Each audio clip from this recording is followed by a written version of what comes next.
তো আমি যাচ্ছি এটা দিয়ে। ইয়েস, এই গাড়িটায় চলে যাব এখন। সুজিত দা এদিকে। गुरु इधर आओ, आप आजा, इधर जाएंगे। ठीक है, बैठ जाइए ना गुरुजी। ये आ गया ड्राइवर भाई।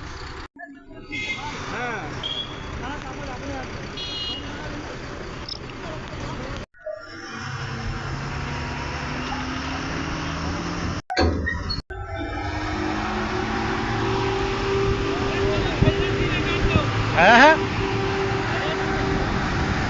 আলুর দাম নাই, বস্তার সেই দাম বর্তমানে। ঘরঘরিয়া বাজার এখন আমরা ছেড়ে যাচ্ছি। এই গাড়িটা যখন টার্নিং নেয় কতটা জায়গা লাগে, হ্যাঁ।